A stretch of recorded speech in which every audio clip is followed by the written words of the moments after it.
I'll call the meeting to order. The first item on our agenda today is approval of the March 2025 meeting minutes. I put those in the email invite in the packet, if you guys have seen that. Is there any additions or corrections that need to be made? No.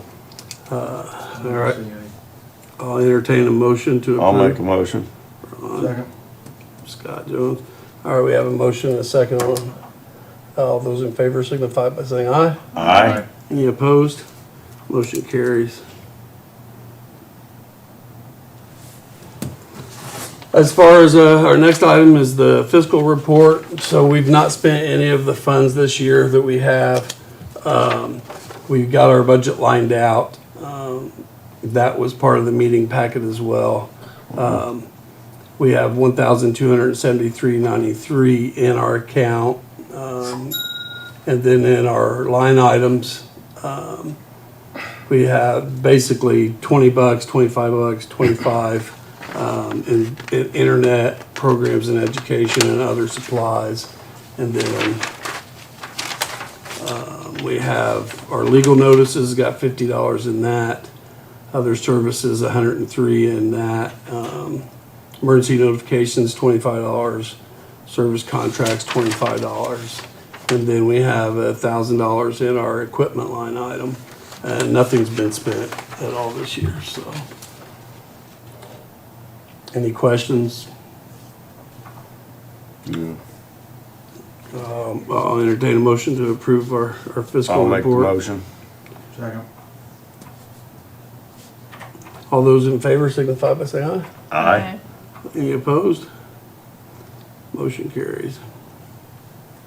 While we're talking about fiscal, when do you think we'll get our next allotment of funds from the Usually state? comes out in June. June? Okay. Usually Department of Revenue issues it out June or July. Okay.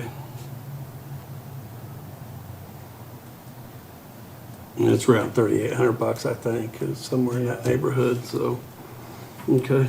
It's 2,500 plus like a percentage of all your tier 2 Mhm. facilities in your county. Okay. All right, moving on, old business, LEPC exercise. We've set that date for October 9th. I have called and secured the gymnasium at the Miller Building at the park, so we'll be doing it up there. Again, that'll be from 10 a.m. to 2. I've got John Duke from Richmond, Amy Lindsay, or one of her EMA volunteers, Jennifer Hendrickson and Dennis Perkins will be our evaluators for the exercise. They've all said yes. And we've just about got all the planning. We've been meeting, the exercise committee has. We just about have everything planned and ready to go. Scott, I still need to get with you about the exercise so you can see how it's laid out and what's going to happen with it. But we can do that in an offline meeting. Is there any questions on that? I appreciate the committee that's been helping me do that. We've been getting some traction making it happen, so. No other questions? All right. Moving on to the commodity flow study. Mike, and you're welcome to look at this if you'd like. I printed off one copy, but it is 45 pages. You guys should have all received it in an email. And I sent it secure, so I'm hoping it showed up that way. But it includes the CSX flow study, the chemicals that go through them. I was really not surprised by anything other than the amount of trucks that we have go through that are not placard. That was kind of crazy. But mainly it's class 3 gases that go through our county. And then rail, there's quite a bit of mixture of everything that goes through it. If it's not placarded, it's not hazmat, right? No, if it's not placarded, we Or should it's- consider it because every truck has a 50-gallon fuel tank on it. So. But I mean, the cargo isn't, Well, it's not supposed to be. or but- it's military. Right, Under 1,000 pounds, they don't have to. right, Yeah, that's true. Walmart, That's true. UPS, right. That's true. FedEx, those are the scary ones. Yeah, well, I was really surprised too. I mean, think they were about 1% of the cargo that goes through on train were bombs and ammunition and grenades and. Or components. Yeah, components for it, so. I was looking, and chlorine is one of the things that go through our county on the train. So that's gonna be part of our exercise, it's a chlorine spill, so. And I did the Aloha and the Cameo today for that. You're not gonna like where the plume, the red. Is that what I thought it was gonna be? Oh my gosh, yeah. Yeah, I knew it was So- gonna be bad. the red zone basically takes out the whole east side of Connersville, Yeah. every resident, and goes out 6 miles. And the yellow zone actually tips off this building, is partly in the corner, is in the yellow zone. Does of it that. include the hospital in the red? The hospital, just the emergency room is in the red. Yeah. The other part of it's in the orangish Yeah, zone. so and you then- can't send them to the hospital. Yeah, so You're it's gonna. sending them into the zone. Yeah, just wait till you see the Yeah. conduct brief on that. Yeah, that's gonna be a good exercise. Oh, it's not gonna be fun. No, but, yeah, chlorine's not something we want to have a spill of here, not on the railroad. I think the rail has special provisions to haul it. The rail cars have special requirements and all that. Yeah. So I was looking up the dimensions today and the pressure on them and stuff, so they're 9 feet in diameter, and they're 41 feet long, just the tank itself, not the whole rail car, but just the tank. And it holds like 17,000 gallons, so that's a lot of chlorine. So I'm not we'll looking definitely forward be to the calling tabletop. Mike. We'll be like, hey, Good luck. bring your people. Yeah. I'm not looking forward to the exercise. Are ya? That's not bad, it won't be bad. So, any questions on the commodity flow study? Did you guys all have a chance to go over it and look at it? Anything? I mean, we paid for that through grant funding, so, I mean, it was great to get that. It gives us some information, stuff we can continue exercising on, so. Well, I kind of updated the exercise committee, we're continuing to work on getting this nailed down. It won't take much more to get everything lined out. I'm kind of excited to see how this is going to We'll learn play a lot. out. We We'll will. learn a lot. And that's the whole purpose of it, so. You invited James Courtney? No. He's the CSX hazmat guy for here. I got his information. Will you give it to me? Yeah. James Courtney? Yeah, his name's James Courtney. Let me find his number here for you.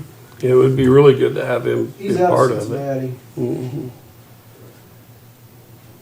Yeah, because I don't know what their protocol is in the event of Yeah. a derailment like that.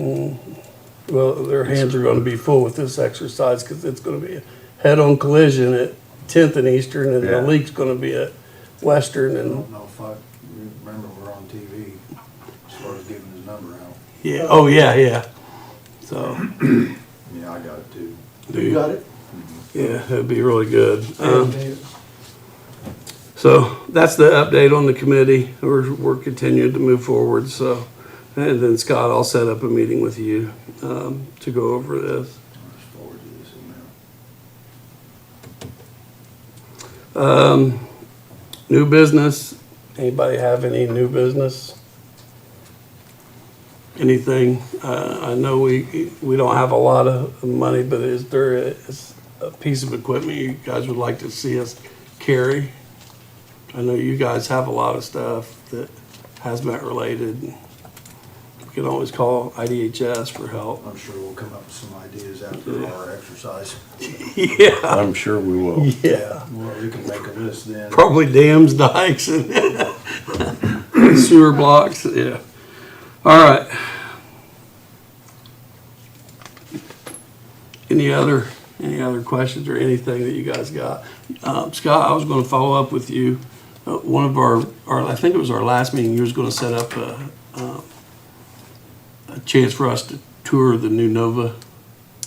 Kim, have you done that? Are you gonna, Yeah, you're still working on I that? gotta contact them today anyway, so I'll get that set up today. Okay. Yeah.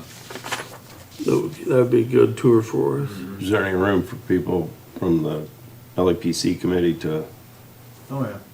I'd like to see it. Yeah. Yeah. Yeah. That's what we was gonna set it up for this Okay. committee. So I So, got it set up tours for all 3 shifts too, so I can set up another one for us. Just let us know. All right. Any other alibis, anything we missed? I'll entertain a motion. There's some training to tell you guys Oh. about. Go ahead. August 19th through the 21st, Transcare is going to be hosting a live ammonia training in Indianapolis. Tentatively, the classroom portion will be at Wayne Township and the live release will be at the airport. Mm-hmm. We're still working on nailing down the location. That's all free. So Okay. technician level, ammonia training. What were the dates on that? That'll be August 19th through the 21st. Indiana's hosting a Indiana Week out at CERTC, that's Security Emergency Response Training Center, and that's in Pueblo, Colorado. That's September 29th through October 3rd, and that is FEMA funded. There's a highway emergency response class and a rail tank car class. So if you got any technicians that want free training, again, it's FEMA funded. They pay for the flight, the hotel, rental car, pay the per diem while they're out there and everything, so. The Indiana Hazmat Conference will be October 22nd through the 24th, and that'll be at Plainfield at Maid. Usually have some pretty good hazmat training there.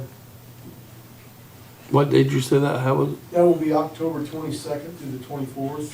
22nd through 24th. And it's usually like a $40 or $50 registration fee, and that's just to kind of guarantee people to show up, because we do a lot of free training in the state. We have a lot of people sign up for it, and nobody shows up because they didn't put any money down for it. They got no skin in it? That pretty That's much true. it, you know. I've hosted a lot of free training, and I had 40 people sign up and 15 show up. Yeah. So, and a waiting list of people that could have came, but it was full. Yep. And then I'm doing like a battery, my own class, June 18th, IFD. It's for fire investigator classes. It's another class that we offer is lithium ion batteries, battery energy storage systems, and photovoltaic solar fields. So if you're interested in that kind of stuff, we can bring the class to you. So pretty good class, give a lot of examples, show a lot of examples of lithium ion batteries and response stuff and kind of firefighter safety, what to look for when they're dealing with that. I don't know if there's a lot of battery energy storage here in Meager County. I don't know about solar fields, but there's a lot of solar fields popping up, Yeah. Yeah. and there's a lot of hazards that come with that. I think we just have a few small solar Yeah. areas, don't we, like up at the city, water. Yeah, they're all just supplemental, I don't, there's Yeah. no battery storage. Yeah, the Department of Energy has a website that anything over 1 megawatt is listed, and there's Randolph County, I think it's Randolph has a pretty big solar field, and I didn't even know Henry County had a big Yeah, solar field. but yours is right there on 70, isn't it? No, actually, there's one off 40, just Oh, is south it? of 40. Mm. It's huge. I looked at the map and said, oh, I didn't even know it was there. I might drive by and visit it on the way home. Yeah. But it covers probably about, I'd say almost a mile long and maybe a half mile Oh, wide. wow, Yeah. It's huge, that is big. so.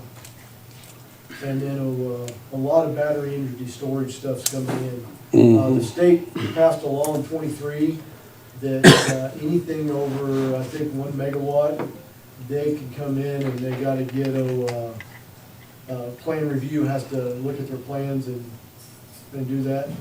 If it's on the grid, if it's private, they've gotta, you know, so if somebody has a solar field that's, Right. they're using it for a factory or something like that, it's not subject to plan review. Huh. So, a lot of stuff out there. Yeah. They're building some pretty big stuff. AES in Indianapolis, they got a building now that's, I couldn't even tell you how many, probably lithium ion batteries are in there. It's huge, Yeah. so. That's surprising that even though that's private, it wouldn't be subject to plan review when most general electrical work, it still is. Yeah, as long as it's being used for a corporation or something like that, it's not subject to review. Is that gonna be included in the updated building codes? It's in the code now. So anything over a certain Right, yeah, size has to go through plan review. I met with them 2 days ago, and I've got a list of addresses, and it's not as long as you might think, being as much stuff as it's out there, right. so. I think our biggest contributor to ion batteries and all that would be through cargo, Yeah. transporting from. Well, and doing some research, Sun Rentals, they will rent you a BESS. Anything from generator size up to, 15 by 20 foot container full of lithium ion batteries. So a lot of construction sites now are renting these things, put them on their construction site, Fire department shows up and thinks it's a generator, and turns out to be a big container full of lithium ion batteries. Well, that's gonna be handy, yeah, Yeah. at a fire. Yeah. Right, yeah. So what do? Recharge them and rotate them? Yep. I mean, you just plug it in and charge them up, and it's like a generator, only it's not Right, running, and, Tow them behind a Cybertruck? yeah.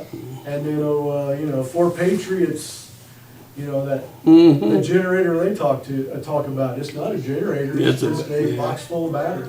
that comes with the Most- solar. Most solar Yeah. packages are going to iron phosphate instead of lithium ion. Yeah, And the iron phosphate are a lot safer than the Yeah. lithium ion. yeah, some of them are, But you gotta Harbor pay Freight sells one, Yeah, so, we know about Harbor Freight, it's good tools, but they're not the top of the line stuff. Right. So they're selling solar panels and small battery okay.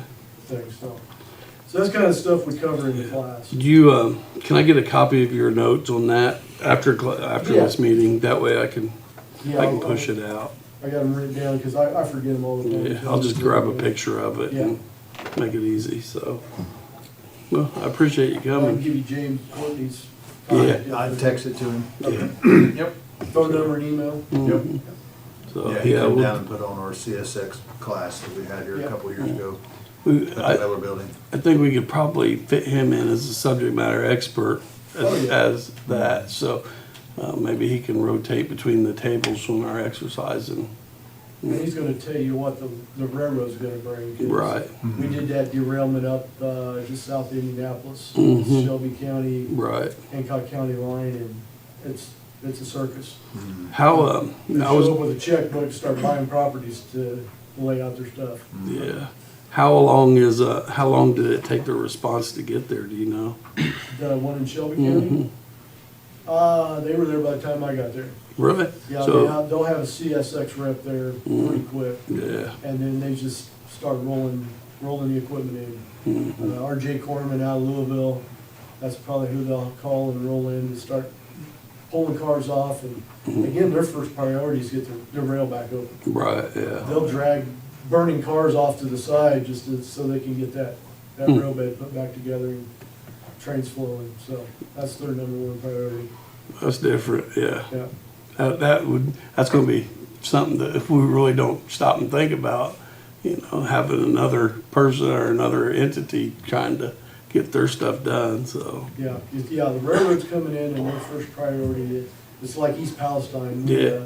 Midwest Hazmat, we had East Palestine mayor and fire chief, and a few other people were there doing a presentation. And again, Norfolk Southern's first priority was to get that rail laid yeah, and, drag everything out of the way, get the rail in, and then we'll worry about it. And what they ended up doing was having to tear out the rail they put in because of the contamination underneath. wow, So that's, I mean, it's pretty impressive watching them come in, but, they come in like gangbusters. yeah. Yeah, it'd be different, but yeah, I appreciate you mentioning him, so I can get that. All right, any other discussion? Motion to adjourn? I'll make a motion. We just might as well keep it Ron and Scott the whole way.